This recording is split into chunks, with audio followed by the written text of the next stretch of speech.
112ஆம் சங்கீதத்துக்கு திருப்பிக் கொள்வோம். 112ஆம் சங்கீதம் 1ஆம் வசனத்திலிருந்து வாசிக்கிறேன், கேட்போம். அல்லேலூயா. கர்த்தருக்கு பயந்து அவருடைய கட்டளைகளில் மிகவும் பிரியமாயிருக்கிற மனுஷன் பாக்கியவான். அவன் சந்ததி பூமியில் பலத்திருக்கும். செம்மையானவர்கள் வம்சம் ஆசீர்வதிக்கப்படும். ஆஸ்தியும் ஐஸ்வர்யம் அவன் வீட்டில் இருக்கும். அவனுடைய நீதி என்றென்றைக்கும் நிற்கும். எல்லாரும் சொல்லுங்க, இது என்னை குறித்து இப்படி சொல்லப்பட்டிருக்கிறது. வாசிக்கிறேன் திருப்பியும். செம்மையானவர்களுக்கு இருளிலே வெளிச்சம் உதிக்கும். அவன் இரக்கமும் மன உருக்கும் நீதியும் உள்ளவன். இறங்கி கடன் கொடுத்து தன் காரியங்களை நியாயமானபடி நடப்பிக்கிற மனுஷன் பாக்கியவான். அவன் என்றென்றைக்கும் அசைக்கப்படாதிருப்பான். நீதிமான் நித்திய கீர்த்தி உள்ளவன். துர்ச்செய்தியை கேட்கிறதுனால் பயப்படான். அவன் இருதயம் கர்த்தரை நம்பி திடனாயிருக்கும். அவன் இருதயம் உறுதியாயிருக்கும். அவன் தன் சத்துருக்களில் சரி கட்டுதலை காணும் மட்டும் பயப்படாதிருப்பான். வாரி இறைத்தான், ஏழைகளுக்கு கொடுத்தான். அவனுடைய நீதி என்றென்றைக்கும் நிற்கும். அவன் கொம்பு மகிமையாய் உயர்த்தப்படும். துன்மார்க்கன் அதை கண்டு மனமடிவாகி தன் பற்களை கடித்து கரைந்து போவான். துன்மார்க்கருடைய ஆசை அழியும். எப்படி இருதயம் உறுதிப்பட முடியும்? எப்படி நாம் இந்த நிலைக்கு வர முடியும்? சில சத்தியங்களை எடுத்து உள்ளத்திலே வைக்க வேண்டும். சில சத்தியங்களை எடுத்து உள்ளத்திலே வைத்து அவைகளாலே இருதயத்தை உறுதிப்படுத்த வேண்டும். உறுதிப்படுத்த வேணும்னா என்னைக்கோ ஒரு நாள் கேட்கறது அப்புறம் விட்டுறதல்ல. ஏதோ இது தெரிஞ்சுக்கிட்டேன், நான் கேட்டுக்கிட்டேன், அந்த சேமன் கேட்டிருக்கிறேன், இந்த பிரசங்கம் கேட்டிருக்கிறேன் என்கிறதல்ல. சில சத்தியங்களை எடுத்து அதனுடைய வெளிப்பாட்டை உள்ளத்திலே வைத்து இருதயத்தை அதனாலே உறுதிப்படுத்த வேண்டும். முதலாவது சத்தியத்தை குறித்து ஏற்கனவே போதித்தேன். அது என்னவென்றால், நாம் புது சிருஷ்டிகளாக இருக்கிறோம் என்பதை குறித்து. இப்போ ரெண்டாவது சத்தியத்துக்கு செல்வோம். இப்படி சொல்லலாம், the greater one lives in me. அதாவது உலகத்தில் இருக்கிறவனை காட்டிலும் என்னில் இருக்கிறவர் பெரியவர். உலகத்தில் இருக்கிறவனிலும் உங்களில் இருக்கிறவர் பெரியவர்னு வேதம் சொல்லுகிறது இல்லையா? திருப்புவோம் 1 யோவான் 4ஆம் அதிகாரம் 4ஆம் வசனம். பிள்ளைகளே, நீங்கள் தேவனால் உண்டாயிருந்து, நீங்கள்லாம் யாரு? பிள்ளைகள். எப்படி உண்டானீங்க? தேவனால் உண்டாயிருக்கிறீர்கள், சிருஷ்டிக்கப்பட்டிருக்கிறீர்கள். உண்டாயிருந்து அவர்களை ஜெயித்தீர்கள். எப்படி சொல்லப்பட்டிருக்கு பாருங்க. பிள்ளைகளே, நீங்கள் சாதாரண ஆள் இல்லை, தேவனால் பிறந்தவர்கள். நீங்கள் தேவனால் உண்டானவர்கள். அவர்களை நீங்கள் ஜெயித்தீர்கள். ஏனெனில் உலகத்தில் இருக்கிறவனிலும் உங்களில் இருக்கிறவர் பெரியவர். எல்லாரும் சொல்லுங்க, உலகத்தில் இருக்கிறவனிலும் என்னில் இருக்கிறவர் பெரியவர். எல்லாரும் எப்படி சொல்லுவோம்? எல்லாரும் எப்படி சொல்லுவோம்? என்னில் இருக்கிறவர் பெரியவர். பெரியவர் என்னில் இருக்கிறார். அப்படி சொல்றதுதான் பெரியவர். பெரியவர் என்னில் இருக்கிறார். உலகத்தில் இருக்கிறவனை காட்டிலும் பெரியவர், எல்லாரை காட்டிலும் பெரியவர் என்னில் இருக்கிறார். இந்த எண்ணம், இந்த சிந்தை நம்முடைய மனதில் இருக்க வேண்டும். இந்த சத்தியம் நம்முடைய உள்ளத்திலே பதிய வேண்டும். இதை இன்னொரு விதத்திலையும் சொல்லலாம். அதை நான் சொல்றேன், இப்போ விளங்கிக்குவீங்க. நான் இதை விளக்கும் போது இதை அதாவது எல்லாரை காட்டிலும் பெரியவர் என்னில் இருக்கிறார்னு சொன்னேன் இல்லையா? அதையே இன்னொரு விதத்தில் சொல்லலாம். தேவனுடைய வார்த்தை என்னில் இருக்கிறது. தேவனுடைய வார்த்தை என்னில் இருக்கிறது. இதை நீங்கள் விளங்கிக் கொள்வீர்கள். பாருங்க, இந்த காரியங்களை நாம் புரிந்து கொள்ள வேண்டும். கர்த்தர் எனக்குள்ள இருக்கிறார். அந்த கர்த்தர் எவ்வளவு பெரியவராக இருக்கிறார், எல்லாரை காட்டிலும் பெரியவராக இருக்கிறார். இந்த பெரியவர் எனக்குள்ள இருக்கும்போது நான் எல்லாவற்றை காட்டிலும் பெரியவனாக இருக்கிறேன். என்னுடைய பிரச்சனைகளை காட்டிலும், பிசாசை காட்டிலும், இந்த உலகத்தில் இருக்கிற எல்லா சக்திகளை காட்டிலும் இவர் என்னில் இருக்கிறபடினாலே என்னை எல்லாவற்றை காட்டிலும் இது பெரியவனாக்கி விடுகிறது. நான் எல்லாவற்றை காட்டிலும் பெரியவன் என்கிற ஒரு எண்ணத்தோடு நான் எல்லாவற்றையும் சந்திக்க முடியும். இருக்கீங்களா? நான் சிறியவன், நான் ஒன்றும் இல்லாதவன், நான் அற்பேன், அப்படி அல்ல. பெரியவர் எனக்குள்ள இருக்கிறபடினாலே, எல்லாரை காட்டிலும் பெரியவர் எனக்குள்ள இருக்கிறபடினாலே எல்லாவற்றையும் இந்த பெரியவரை கொண்டு, அவர் கொடுக்கிற வல்லமையை கொண்டு, ஆற்றலை கொண்டு நான் சந்திக்கிறேன். ஆகவே நான் பெரியவன். எல்லா பிரச்சனைகளை காட்டிலும் நான் பெரியவனாய் இருக்கிறேன். அதையே எப்படி சொல்லலாம்? அவருடைய வார்த்தை என்னில் இருக்கிறது. அவர் என்னில் இருக்கிறார்னு சொல்றதும், அவருடைய வார்த்தை என்னில் இருக்கிறார்னு சொல்றதும் ஒண்ணுதான். எல்லாவற்றை காட்டிலும் பெரியவராக அவர் இருக்கிறது போலவே வார்த்தையும் எல்லாவற்றை காட்டிலும் பெரிய வல்லமை உள்ளதாக இருக்கிறது. இதையெல்லாம் இப்பொழுது பார்ப்போம். இதை வரிசையா சில ஒரு லாஜிக்கல் ஸ்டேட்மெண்ட்ஸாக சொல்றேன். ஒரு 4-5 ஸ்டேட்மெண்ட்ஸாக கொடுக்குறேன். முதலாவது, இயேசுவும் அவருடைய வார்த்தையும் ஒன்றே என்பதை நாம் அறிந்து கொள்ள வேண்டும். திருப்பவும் யோவான் எழுதின சுவிசேஷம் 1ஆம் அதிகாரம். யோவான் எழுதின சுவிசேஷம் 1ஆம் அதிகாரத்துக்கு திருப்பவும். இயேசுவும் அவருடைய வார்த்தையும் ஒன்றே. ஆதியில வார்த்தை இருந்தது. யோவான் 1:1. ஆதியில வார்த்தை இருந்தது, அந்த வார்த்தை தேவனிடத்தில் இருந்தது, அந்த வார்த்தை தேவனாய் இருந்தது. பாருங்க, கொஞ்சம் கொஞ்சமா அப்படியே வார்த்தைன்னா எதையோ ஒரு வார்த்தையை சொல்ற மாதிரி இருக்குது, அப்புறம் பார்த்தா ஆளுக்கு வருது. போக போக ஆதியில வார்த்தை இருந்ததுன்னு சொன்ன உடனே நம்ம ஏதோ வார்த்தையை பற்றி யோசிக்கிறோம். அந்த வார்த்தை தேவனிடத்திலிருந்து வந்ததுன்னு பண்ண அந்த வார்த்தையை பற்றி தான் யோசிக்கிறோம். ஆனா 3வது சொல்லப்பட்டிருக்க அந்த வார்த்தை தேவனாய் இருந்தது. எல்லாம் சொல்லுங்க, அந்த வார்த்தை தேவனாய் இருந்தது. அப்ப இது ஏதோ ஒரு வார்த்தை அல்ல, தேவனையே அப்படி சொல்லப்பட்டிருக்கிறது. அல்லது இயேசு எப்படி சொல்லி இருக்குது. அடுத்த வசனம் பாருங்க, அவர். இப்போ கரெக்டா அப்படியே சொல்லிடுச்சு. அவர் ஆங்கிலத்தில் ரொம்ப அருமையா வருது. தி சேம் அப்படின்னு சொன்னா அதே அந்த வார்த்தையே, அந்த வார்த்தை தான் அவர் தான் அந்த வார்த்தை. அவர் ஆதியிலே தேவனோடு இருந்தார். சகலமும் அவர் மூலமாய் உண்டாயிற்று, உண்டானதொன்றும் அவராலே அல்லாமல் உண்டாகவில்லை. 2 காரியங்களை இங்கே தெளிவாய் நமக்கு சொல்லப்பட்டிருக்கிறது இந்த 2-3 வசனங்கள்ல. ஒன்று என்ன, 1ஆம் வசனத்திலே வார்த்தைன்னு சொல்லுகிறதே, அது 2ஆம் வசனத்தில் அந்த வார்த்தை என்பது என்ன என்பது நமக்கு தெளிவாகி விடுகிறது. அது ஒரு நபரை குறிக்கிறது, இயேசுவை குறிக்கிறது. இயேசுவே வார்த்தை, வார்த்தையே இயேசு. இது அப்படியே மனசில் வச்சுக்கங்க, சொல்கிறேன், நீர் தெளிவாக விளங்கும். இப்போ விளங்கலனாலும் இன்னும் கொஞ்சம் நேரத்தில் விளங்கும், இன்னும் 1-2 நாளில் விளங்கிடும் உங்களுக்கு. இந்த வார்த்தை தான் இயேசு தான் வார்த்தை. அதைத்தான் இந்த வசனம் தெளிவுபடுத்துகிறது. 2வது காரியம் என்ன தெளிவுபடுத்துகிறது, இது எல்லாமே அவரால் உண்டாக்கப்பட்டது, அவராலே அல்லாமல் உண்டானதொன்றும் உண்டாகவில்லை. அதாவது என்னவென்று சொன்னால், இந்த வார்த்தை தான் அவர்தான், அல்லது இந்த வார்த்தை தான். நான் அவர்னு சொல்லுவேன், அந்த வார்த்தைன்னு சொல்லுவேன், எல்லாம் ஒன்று தான். நான் இயேசுன்னு சொன்னாலும் அதை வார்த்தைன்னு நினைச்சிங்க, வார்த்தைன்னு சொன்னாலும் அது இயேசுன்னு இப்பொழுது எண்ணி பாருங்கள். ஏன்னா அப்படி தான் சொல்லியிருக்கீங்க, ஆகவே அப்படி எண்ணுங்கள்.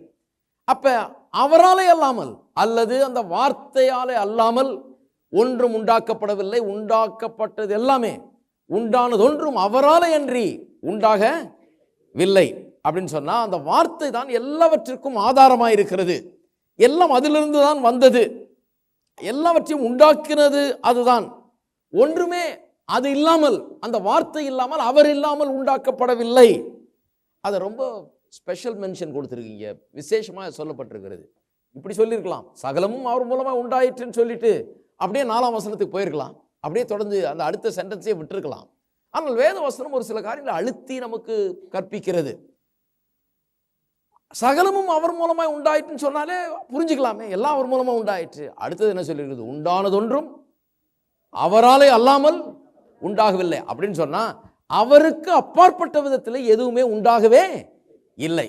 எல்லாமே அவருக்குள் அவர் மூலமாய் உண்டாக்கப்பட்டது என்று வேத வசனம் போதிக்கிறது. இது திட்டவட்டமாக நமக்கு எடுத்து காண்பிக்கிறது. இந்த பூமியிலே நாம் காண்கிற எல்லா மெட்டீரியல் திங்ஸ், நாம் இன்றைக்கு காண்கிற எல்லாமே இன்றைக்கு அவர் மூலமாய் அவராலே உண்டாக்கப்பட்டது, அல்லது அந்த வார்த்தையின் மூலமாக உண்டாக்கப்பட்டது. அந்த வார்த்தை தான் எல்லாத்துக்கும் சோர்ஸாக இருக்கிறது என்று சொல்லப்பட்டிருக்கிறது, எல்லாத்துக்கும் ஆதாரமாக இருக்கிறது.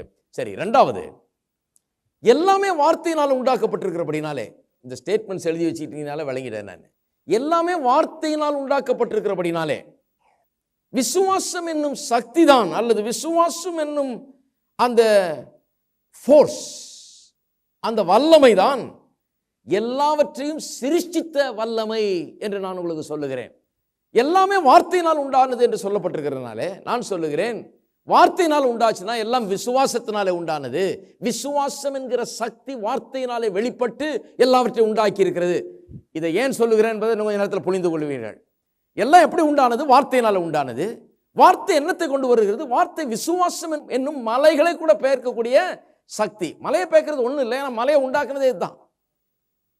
இங்க இருக்கிற எல்லாமே இந்த சக்தி, விசுவாசம் என்னும் சக்தியினால் உண்டாக்கப்பட்டது. இந்த விசுவாசம் என்னும் சக்தி எப்படி உண்டாகிறது? How is it generated? எப்படி இது உற்பத்தி ஆகிறது? இந்த சக்தி எப்படி உண்டாகிறது? இது வார்த்தையினால் உண்டாகிறது. வார்த்தை விசுவாசம் என்னும் ஒரு மாபெரும் சக்தி பிறப்பிக்கிறது. ஆகவே நான் சொல்லுகிறேன், எல்லாமே வார்த்தையினால் உண்டாகிறது. வார்த்தையால் அன்றி ஒன்றும் உண்டாக்கப்படவில்லை என்று சொன்னால் எல்லாமே விசுவாசத்தினால் உண்டானது என்று நான் சொல்லுகிறேன். எல்லாரும் சொல்லுங்க, எல்லாமே வார்த்தையினால் உண்டானது. ஆகவே எல்லாமே விசுவாசத்தினால் உண்டானது. கொஞ்சம் கொஞ்சமா பாயிண்ட் வரப்போறோம். ஏன்னா உங்களுடைய வாழ்க்கையில எல்லாமே விசுவாசத்தினால தான் உண்டாக போறதுன்றது காண்பிக்க போறதுக்காக தான் இதை எடுத்துட்டு வர்றேன். உங்கள் வாழ்க்கையில ஏதாவது நடக்க வேண்டுமா? எல்லாம் விசுவாசத்துல தான் நடக்க போகிறது. ஏதாவது உண்டாக வேண்டுமா? விசுவாசத்தினால தான் உண்டாக போகிறது. ஏதாவது மாற வேண்டுமா? விசுவாசத்தினால தான் மாற போகிறது. அந்த விசுவாசம் எங்க இருந்து வரும்? விசுவாசம் கேள்வினால் வரும், கேள்வி தேவனுடைய வசனத்தினால வருகிறது. அப்ப இந்த வார்த்தை விசுவாசத்தை பிறப்பித்து அந்த விசுவாசத்தின் மூலமாக தான் எல்லாம் உண்டாகிறது. ஏனென்றால் அப்படித்தான் எல்லாம் உண்டாயிற்று. திருப்பவும் இப்பொழுது எபிரேயர் 11ஆம் அதிகாரத்துக்கு 1ஆம் வசனத்திலிருந்து, விசுவாசமானது நம்பப்படுகிறவர்களின் உறுதியும் காணப்படாதவர்களின் நிச்சயமாயிருக்கிறது. அதனாலே முன்னோர்கள் நற்சாட்சி பெற்றார்கள். விசுவாசத்தினாலே நாம் உலகங்கள் தேவனுடைய வார்த்தையினால் உண்டாக்கப்பட்டது என்றும், இவ்விதமாய் காணப்படுகிறவைகள் தோன்றப்படுபவர்களால் உண்டாகவில்லை என்றும் அறிந்திருக்கிறோம். நிறைய பேர் நினைக்கிறாங்க உலகத்தை ஒன்றுமில்லாமல் இருந்து தேவன் உண்டாக்கினார் என்று. தவறு. உலகத்தில் பொருள் என்று ஒன்றும் இல்லாமல் இருக்கலாம். ஒருவேளை மெட்டீரியல் திங்ஸ், மேட்டர் என்று ஒன்று இல்லாமல் இருந்திருக்கலாம். பொருள் வஸ்து என்று ஏதாவது ஒன்று இல்லாமல் இருந்திருக்கலாம். இருந்தாலும் அவற்றை உண்டாக்கினார் அப்படி சொல்றது கரெக்ட்.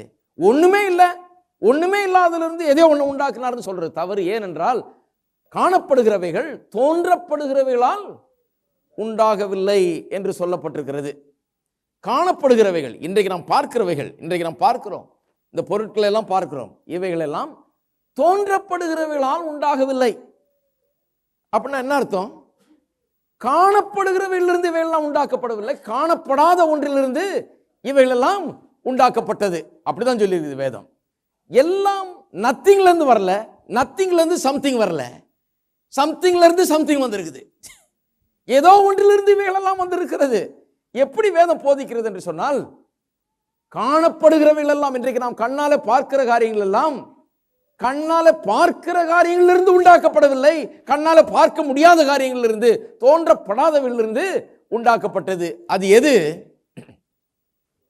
விசுவாசம் என்கிற மாபெரும் சக்தி. அது எங்கிருந்து வந்தது? தேவனுடைய வார்த்தை. அதான் சொல்லி, விசுவாசத்தினாலே நாம் உலகங்கள் தேவனுடைய வார்த்தையினால் உண்டாக்கப்பட்டது என்று அறிந்திருக்கிறோம். அப்ப எப்படி இது நடக்குது? கொஞ்சம் யோசித்து பாருங்க. எப்படி இந்த காணப்படுகிற உலகத்தை காணப்படாத அந்த விசுவாசத்திலிருந்து, காணப்படாத மர்மமாக இருக்கிற இந்த காரியம் விசுவாசம் என்று சொல்லுகிறோமே, காணப்படாத ஒன்று, அதை கொண்டு இவ்வளவு பெரிய உலகத்தை ஆண்டவர் உண்டாக்குனாரா? அதை கொண்டு எல்லாத்தையும் சிருஷ்டித்திருக்கிறாரா? எப்படி அதை உண்டாக்குனார்? விசுவாசம் எப்படி செயல்படுகிறது என்று பாருங்க. அந்த விசுவாசம் எங்கிருந்து வந்தது? வார்த்தையிலிருந்து வந்தது. ஏன்னா விசுவாசம் கேள்வினால் வருது, கேள்வி தேவனுடைய வசனத்தினால் வருகிறது. அப்ப முதல்ல என்ன இருந்தது? ஆதியிலே ஒண்ணுமே இல்லைன்னு சொல்லக்கூடாது, வார்த்தை இருந்தது. எல்லாம் சொல்லுங்க, ஆதியில வார்த்தை இருந்தது. அப்ப உங்க வாழ்க்கையில முதல்ல என்ன இருக்கணும்? வார்த்தை தான் இருக்கணும். இல்ல பாக்கெட்ல ஒண்ணுமே இல்லை, அதை புடுங்க பிரதர். பாக்கெட்ல ஒண்ணுமே இல்லைன்றது பரவாயில்ல, வார்த்தை இருக்குதா? உள்ளத்துல வார்த்தை இருக்குதா? அதுதான் முக்கியம். அதுதான் பேசுறோம். இப்போ பாக்கெட்ல ஒண்ணும் இல்லைன்றத போய் பரப்பிட்டு வராதிங்க ஊரெல்லாம் போயிட்டு. அது ஒரு பெரிய செய்தி மாதிரி பேப்பர்லயே போட போறீங்க, பாக்கெட்ல ஒண்ணும் இல்லைன்னு. வேண்டாம், பாக்கெட்ல ஒண்ணும் இல்லாம இல்லாம இருந்தா போது. ஆனால் எல்லாவற்றையும் பாக்கெட்டை நிரப்பக்கூடிய ஒரு சக்தி இருக்கிறது. வாழ்க்கையை சகல நன்மைகளாலும் நிரப்பக்கூடிய ஒரு மாபெரும் சக்தி இருக்கிறது. இந்த உலகத்தை மரம் செடி கொடிகளால், சூரியன் சந்திரன் நட்சத்திரங்களால், இந்த உலகத்தை ஆடு மாடுகளால், மிருக ஜீவன்களால், பறவைகளால், மீன்களால், இந்த உலகத்தை சகல ஜீவ ஜந்துக்களால் நிரப்பி இருக்கிற ஒரு மாபெரும் சக்தி இருக்கிறது. வெறுமையும் ஒழுங்கின்மையுமாயிருந்த உலகத்தை எல்லாவித நன்மையும் அருமையுமான காரியங்களால் நிரப்பி இருக்கிற ஒரு சக்தி இருக்கிறது. அந்த சக்தி அன்றையோடு முடிந்து விடவில்லை, இன்றைக்கும் வேலை செய்து கொண்டிருக்கிறது. இருக்கீங்களா? அந்த சக்தி அதோட சாப்டர் க்ளோஸ் இல்லை. அந்த சக்தியும், அந்த சக்தி எப்படி செயல்படுகிறது என்கிற அந்த கோட்பாடுகளும் இன்றைக்கும் நடந்து கொண்டிருக்கிறது. இன்றைக்கும் அப்படிதான் நடக்குது. அந்த சக்தி இன்றைக்கும் நம்ம ஒவ்வொருவருக்கும் இருக்கிறது. அதனாலதான் இயேசு சொன்னார், விசுவாசிக்கிறவனால். இப்ப விளங்குது இல்லையா? எப்படி சொல்லியிருப்பாரு அது? ஏன்னா அவர் தான் எல்லாத்தையும் உண்டாக்குனவர். அவருக்கு தெரியும் எப்படி உண்டாக்குனாரு. விசுவாசத்தினால. விசுவாசம் எங்க இருந்தது? வார்த்தையில இருந்து. அவருக்கு தெரியும் எப்படி. அதனால சொல்றாரு, விசுவாசிக்கிறவனால் எல்லாம் கூடும். இருக்கீங்களா? அப்ப எப்படி இது நடந்தது என்பதை கொஞ்சம் பார்ப்போம். முதல்ல வார்த்தை இருந்தது பாருங்க. ஒன்றும் இல்லைன்னு சொல்லக்கூடாது, வார்த்தை இருந்தது. சரி, நம்ம உள்ளத்திலையும் வார்த்தை இருக்குது. ஆனால் எப்படி அது வேலை செய்கிறது, எப்படி காரியங்களை உருவாக்குகிறது கொஞ்சம் பார்ப்போம். வார்த்தையில என்ன இருக்கிறது? வார்த்தையில தெய்வீக ஞானமும் தேவனுடைய நோக்கங்களும் திட்டங்களும் வார்த்தையில அடங்கி இருக்கிறது. தேவனுடைய அனந்த ஞானமும் அவருடைய நித்திய நோக்கங்களும் திட்டங்களும் இந்த வார்த்தையிலே அடங்கி இருக்கிறது. அதைத்தான் இங்கே 1ஆம் வசனத்தில் சொல்லப்பட்டிருக்கிறது. விசுவாசமானது நம்பப்படுகிறவைகளின் உறுதியும். நம்பப்படுகிறவர்களின் உறுதினா எதை பெற்றுக்கொள்ள விரும்புகிறோம், எதை அடைய விரும்புகிறோம், எதை உண்டாக விரும்புகிறோம். தேவன் ஆதியிலே வானத்தையும் பூமியை சிருஷ்டித்து எல்லாத்தையும் உண்டாக்குன போது தேவன் சில காரியங்களை நம்பினார். இப்படி எல்லாம் உண்டாக வேண்டும் என்கிற ஒரு ஆவல் அவருக்குள்ள இருந்தது. இப்படி இதெல்லாம் உண்டாக்க வேண்டும் என்கிற ஒரு ஆசை அவருக்குள்ள இருந்தது. அதற்கான திட்டம் இருந்தது, நோக்கம் இருந்தது. அதைத்தான் வார்த்தை என்று சொல்லுகிறோம். வார்த்தைனா என்ன? அவருடைய உள்ளத்துக்குள்ளே இதை குறித்த ஞானமும் அறிவும் இதை குறித்த திட்டங்களும் நோக்கங்களும் வரையறுக்கப்பட்டு இவைகள் எல்லாம் அவருடைய உள்ளத்திலே குடிகொண்டிருந்தது. தேவனுக்குள்ளே இதெல்லாம் இருந்தது. பாருங்க, சூரியன் சந்திரத்தெல்லாம் உண்டாகிறதுக்கு முன்னாலேயே தேவனுக்குள்ளே இவைகள் எல்லாம் எண்ணத்தின் வடிவிலே இருந்தது, வார்த்தையின் வடிவிலே இருந்தது, திட்டத்தின் வடிவிலே இருந்தது, நோக்கத்தின் வடிவிலே இருந்தது. இந்த பூமி, இந்த மரம் செடி கொடிகள், மீன்கள், சமுத்திரங்கள், பறவைகள், மிருக ஜீவன்கள், மனுஷன் எல்லாமே உண்டாவதற்கு முன்பதாகவே வார்த்தையின் வடிவிலே, நோக்கத்தின் வடிவிலே, திட்டத்தின் வடிவிலே தேவனுக்குள் எல்லாமே இருந்தது. விளங்குதா? எல்லாருக்கும் எல்லாம் இருந்தது. பாருங்க, வார்த்தையின் வடிவிலே இருந்தது. இன்றைக்கும் நான் சொல்லுகிறேன், வார்த்தையின் வடிவிலே தேவனுடைய திட்டங்களும் நோக்கங்களும், நீங்கள் எப்படி இருக்க வேண்டும், உங்களுக்கு என்ன இருக்க வேண்டும் என்கிற காரியங்களும் வார்த்தையின் வடிவிலே உங்களுக்குள்ள இருக்க முடியுமா? ஹலோ, வீட்டில் பொருள்களாக இல்லைனாலும், மூட்டை மூட்டை அரிசியா பருப்பா இல்லைனாலும், ஹலோ, இப்படி சொன்னதான் விளங்குது பாருங்க. வீடா இல்லைனாலும், கட்டடமா இல்லைனாலும், நிலமா இல்லைனாலும், பணமா இல்லைனாலும், இவைகளெல்லாம் உங்களுக்கு என்ன இருக்க வேண்டும் என்கிறதை குறித்த காரியங்கள் எல்லாம் வார்த்தையின் வடிவிலே, நோக்கத்தின் வடிவிலே, எண்ணத்தின் வடிவிலே, திட்டத்தின் வடிவிலே உங்களுக்குள்ள இருக்க முடியுமா? அப்படி அந்த ரீதியில் இருக்க முடியுமா? முடியும் இல்லையா? எத்தனை பேர் கனவு கண்டுகிட்டு இருக்கிறீங்க, உள்ள இப்படி இருக்க வேண்டும், நல்ல வேலை கிடைக்க வேண்டும், அப்படி வரணும், அப்படி வரணும், கம்பெனி கட்டணும், நான் இப்படி பண்ணணும், அப்படி பண்ணணும், இந்த சாதனை பண்ணணும், அந்த கல்யாணம் பண்ணணும், பிள்ளைகளை பார்க்கணும். எல்லாம் பிள்ளை பெறதுக்கு முன்னால பிள்ளை மூஞ்சியே பார்த்துட்டாங்க, கற்பனை பண்ணி அப்படிலாம் இருக்காங்க. என்ன சொல்றேன்? வார்த்தை என்று சொல்லுகிறது அதுதான். வார்த்தை சில நோக்கங்கள், திட்டங்கள் எல்லாத்தையும் உள்ளடக்கியதாக இருக்கிறது. அது தெய்வீக அனந்த ஞானமும் நித்திய நோக்கம் எல்லாம் அந்த வார்த்தையில் இருக்கிறது. அந்த வார்த்தை எல்லாவற்றுக்கும் வடிவமைப்பை கொடுக்கிறது, எல்லாவற்றுக்கும் ஒரு தோற்றத்தையும் வடிவமைப்பையும் கொடுக்கிறது. அப்போ என்ன ஆகிறது? அவைகளெல்லாம் நம்பி இருக்கிறோம். இதெல்லாம் எனக்கு உண்டாயிருக்கும், ஒரு நல்ல வேலை கிடைக்கும், நல்ல சம்பளம் கிடைக்கும், எனக்கு ஒரு நல்ல வீடு கிடைக்கும், எனக்கு ஒரு நல்ல குடும்பம் கிடைக்கும், எனக்கு ஒரு நல்ல வாழ்க்கை கிடைக்கும், எனக்கு ஒரு நல்ல எதிர்காலம் கிடைக்கும், இவைகளெல்லாம் நம்பி இருக்கிறோம். எத்தனை பேர் அப்படி நம்புறீங்க? வரும், எனக்கு இருக்கும், இப்போ இல்லை ஒருவேளை, ஆனால் இருக்கும் என்கிற அந்த நம்பிக்கை உள்ளத்திலே வைத்திருக்கிறீர்கள். அப்போ விசுவாசம் என்பது நம்பப்படுகிறவைகளின் உறுதி. சிலர் என்ன பண்றாங்க? நம்புறாங்க, ஆனால் அதை பற்றி ஒரு உறுதி இல்லை. ஏதோ கிடைக்கும் நம்புறாங்க, சில நேரத்தில் ஒன்றும் கிடைக்காதுன்னு நம்புறாங்க, சில நேரத்தில் கிடைக்கும் நம்புறாங்க, சில நேரத்தில் கிடைக்காதுன்னு நம்புறாங்க. ஆனால் விசுவாசம் வந்துருச்சுன்னா உறுதி வந்து விடுகிறது. விசுவாசம் வந்துருச்சுன்னா ஒன்றுமே ஒர்க் அவுட் ஆகலைனாலும், எதுவுமே சரி வரலனாலும், பார்க்கறதுக்கு எல்லாம் நெகட்டிவாய் தோன்றினாலும் உள்ள அந்த உறுதி வந்துடும். நிச்சயமாய் நான் அதை அடைவேன், அதை பெற்றுக்கொள்வேன், அதை என்னுடையது என்கிற உறுதி வந்துடும். அதுதான் விசுவாசம். அப்ப ஆதியில் என்ன இருந்தது? வார்த்தை இருந்தது. வார்த்தை என்னன்னா தேவனுடைய உள்ளத்திலே வடிவமைப்பு ஒன்று இருந்தது.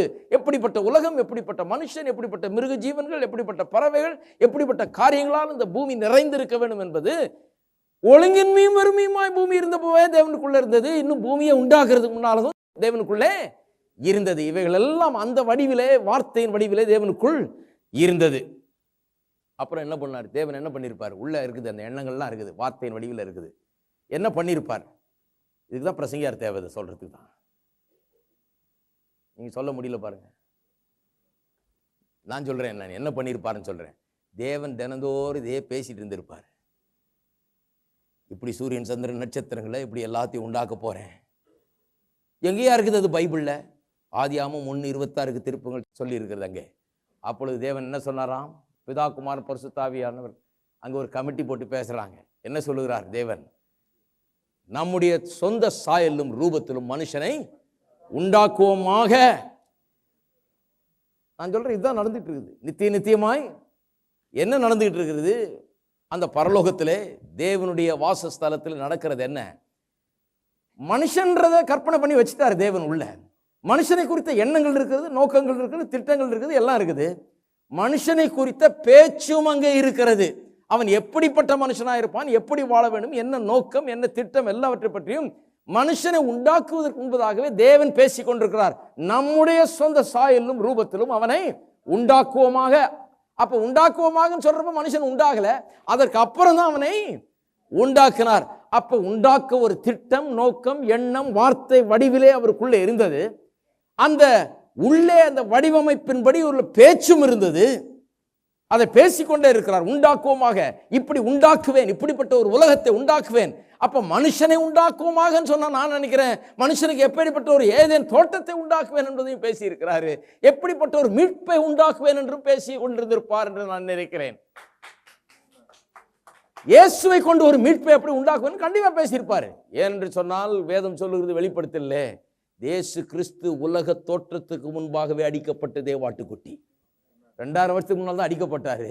ஆனா தேவனுடைய திட்டத்திலும் நோக்கத்திலும் எண்ணத்திலும் அவர் முன்னறியப்பட்டிருக்கிறார். உலக தோற்றத்துக்கு முன்னாலே, நீங்க உண்டாகிறதுக்கு முன்னால் அல்ல, நீங்க பாவம் செய்த உடனே அல்ல, அதுக்கு முன்னால் அல்ல, உங்களை சிருஷ்டித்த உடனே அல்ல, அல்லது உங்களை சிருஷ்டித்துக்கு முன்னால் அல்ல, உலக தோற்றத்துக்கு முன்னாகவே அடிக்கப்பட்ட தேவாட்டுக்குட்டி. அப்படின்னா என்ன அர்த்தம்? உலகத்தை எல்லாம் உண்டாக்குவதற்கு முன்பதாக, எதையுமே உண்டாக்குவதற்கு முன்பதாக பரலோக தேவன் இவைகளெல்லாம் எண்ணி பார்த்து திட்டமிட்டு இயேசுவை சிலுவையில் அரைஞ்சே பார்த்துட்டார். மைண்ட்லேயே மீட்பை உண்டாக்கி எல்லாம் டிராமா நடத்திய பார்த்துட்டார், ரிஹர்சல் பண்ணி பார்த்துட்டார். தன்னுடைய மனதிலே எல்லாவற்றையும் அவர் எண்ணி பார்த்து அதை பேசி எல்லாத்தையும் முடிச்சிட்டார். அப்புறம் தான் உண்டாக்குகிறார். இதை ஏன் சொல்ல வரேன்னா, இப்படித்தான் நாமும் உண்டாக்குகிறோம். இருக்கீங்களா? அந்த வார்த்தைகள் விசுவாசத்தை பிறப்பிக்கிறது. அந்த விசுவாசம் தான் எல்லாத்தையும் பிறப்பிக்கிறது. இன்னைக்கு நம்முடைய வாழ்க்கையில் ஒன்று உண்டாக வேண்டும் என்றால் தேவன் எப்படி வேலை செய்யறாரு? இப்படிதான் வேலை செய்யறாரு. இந்த படத்தை ஏன் தர்றாரு? 112 சங்கீதம் படத்தை ஏன் தர்றாரு தேவன்? நம்முடைய உள்ளத்திலே வார்த்தையை வைக்க விரும்புகிறார். ஏன்னா அவருக்கு தெரியும், ஒன்றும் இல்லாத நம்பிக்கையற்றவனாய் வாழுகிற ஒரு மனுஷன், கடன் வாங்கி கொண்டு வாழுகிற மனுஷன், கஷ்டப்பட்டு கொண்டிருக்கிற மனுஷன், ஐஸ்வர்யம் ஆஸ்தி இல்லாத மனுஷன், சுகவீனம் பலவீனமாய் கிடக்கிற மனுஷன், சந்ததி எல்லாம் நஷ்டமாயி ஆசீர்வாதம் இல்லாமல் நிலையில் இருக்கிற ஒரு மனுஷன், அவனை எடுத்து இந்த 112 சங்கீதத்தில் கொடுக்கப்பட்டிருக்கிற அந்த படத்தை அவனுடைய உள்ளத்தில் வைத்து விட்டால் இந்த 112 சங்கீதத்துக்கு ஏற்ற ஒரு வாழ்க்கை அவனுக்கு உருவாகிவிடும் என்று தேவனுக்கு தெரியும். கர்த்தர் நம்ம எப்படி பார்க்கிறார் என்பதை பாருங்கள். இந்த எண்ணங்கள்லாம் உள்ள வந்த பிறகுதான் அப்படி மாற முடியும். இந்த எண்ணங்கள்லாம் உள்ள வர வேண்டும். இவைகளுக்கெல்லாம் வடிவமைப்பு உங்களுக்கு உள்ளத்தில் கொடுக்கப்பட வேண்டும். இவைகளெல்லாம் நீங்கள் எண்ணி பார்க்க வேண்டும். எண்ணி பார்த்து இவைகளெல்லாம் நீங்கள் பேச வேண்டும். உங்களை குறித்து நீங்கள் இப்படி பேச வேண்டும், இப்படி கற்பனை செய்து பார்க்க வேண்டும். ரொம்ப முக்கியம் பாருங்க. முதல்ல எண்ணங்கள், பிறகு கற்பனைகள், தர்க்கங்கள்னு சொல்லியிருக்கு வேதத்தில். எண்ணங்கள், அப்புறம் imaginations, thoughts and then imaginations. அதன் பிறகு ஸ்ட்ராங் ஹோல்ட் ஆகுது, அது ஒரு பலத்த அரணாகிறது, அப்புறம் அது ரியாலிட்டி ஆயிடுது. எண்ணங்கள் என்ன எண்ணங்கள்? ஆஸ்தி ஐஸ்வர்யம் என்று வீட்டில் இருக்கும், நான் பாக்கியவான், வம்சம் ஆசீர்வதிக்கப்படும், என்னுடைய சந்ததி பலத்து இருக்கும், நான் கடன் கொடுக்கிறவனா இருப்பேன், வாங்குறவனா இல்லை, வாரி இறைப்பேன், அப்படிப்பட்டவனா இருக்கிறேன், நான் என்னுடைய சத்துருக்களின் சரி கட்டுதலை நான் காண்பேன், பயப்படாது இருப்பேன், அசைக்கப்படாது இருப்பேன், என் மனம் கர்த்தரில் உறுதியாக இருக்கும், என் இருதயம் அவரில் உறுதியாக இருக்கும். இருக்கீங்களா? இப்படிப்பட்ட காரியங்கள் எல்லாம் நம்முடைய உள்ளத்திலே இருக்க வேண்டும். பாருங்க, இது உள்ளத்தில் போய் நிறைந்த உடனே அதற்கேற்ற போல ஒரு படத்தை உருவாக்குகிறோம். அதுதான் உண்மையாகவே நமக்கு கிடைக்கிறது.